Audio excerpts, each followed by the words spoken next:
We're at the Cattlemen's Summer Conference going on in Denver, and joined now by Jennifer Houston, and is the current chairman of the policy division for the National Cattlemen's Beef Association. Jennifer, at this meeting, lots of things are discussed. A couple of new groups have been formed to talk about some emerging issues within the industry. Absolutely. In addition to our normal policy committees we have set up, as a response to our members' interest in what our members want to do, we have a research council that is having their first official meeting, some of the best and the brightest minds in the industry.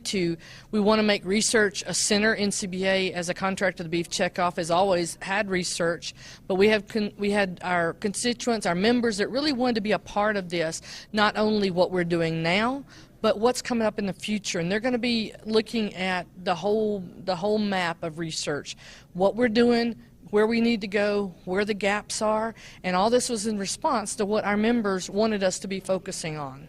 So with this, the research will then come out today, and then also as we kind of go down the road.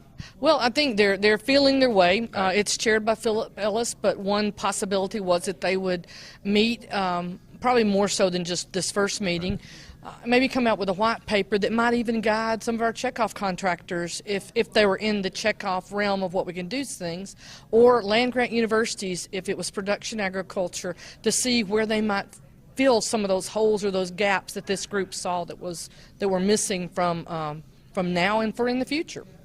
Well, at this meeting, policy is kind of the underlying toe of it, and there seems to be NCBA has had some victories, had some challenges when policy that's arrived at this meeting, taken to the Hill then, and try to convince members of Congress that the way the cattlemen feel needs to take place, and so this is none different. No, we're going to be having some robust policy discussions in all of our committees.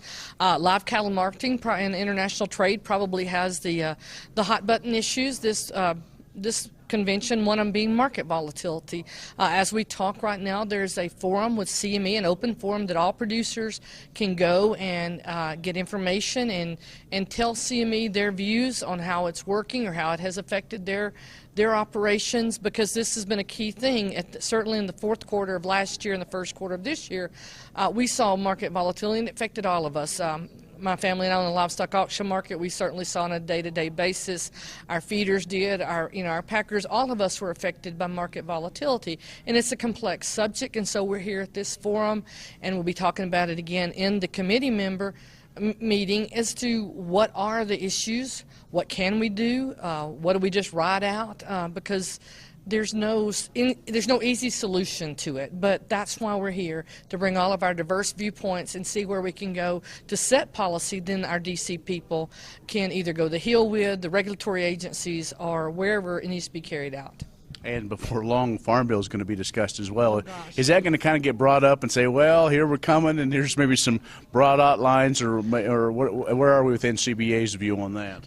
I think at this meeting, probably the Farm Bill won't be discussed as much, because we're gonna concentrate on some issues that are more. And number one issue for us this year is TPP, 1, 2, 3, 4, not quite, but really that is where we think that's where probably the most difference that can be made for our industry is anything that's happened and certainly in my adult lifetime. And so our focus is going to be 100% on, hopefully we'll have a vote in the lame duck session after the elections and things settle down, but we're not waiting till then. We're on Capitol Hill daily. We've taken out newspaper ads, which maybe they're not relevant to the rest of the world, but they are relevant on Capitol Hill. People read the newspapers up there talking about how important TPP is to the beef industry. And we heard at lunch today we're losing $567,000 a day in Japan alone because of the bilateral agreement signed between Australia and Japan, which lowered their tariff, and we're at such a tariff disadvantage. So if we get nothing else accomplished over the last few years, this will have lasting effects for not only me, my children, and everybody else in the business for years to come. All right, anything else we need to talk about? A lot of issues we've touched on, but there's probably something else that's going to be brought up. Well, I think the big thing that I would like to tell people is this is the business meeting. We changed that name a couple of years ago. This is where things get done, and there are people just like you. Maybe you don't get to come because you had to work. My husband's at home, working, but people just like you are here setting policy. It's not they is us, and we are setting the policy for your organization. Jennifer, thanks a lot. Good luck. Thank you. Jennifer Houston, who is a livestock auction operator from Tennessee and is current chairman of the policy division of the National Cattlemen's Beef Association. From Denver, I'm Ken Rogers.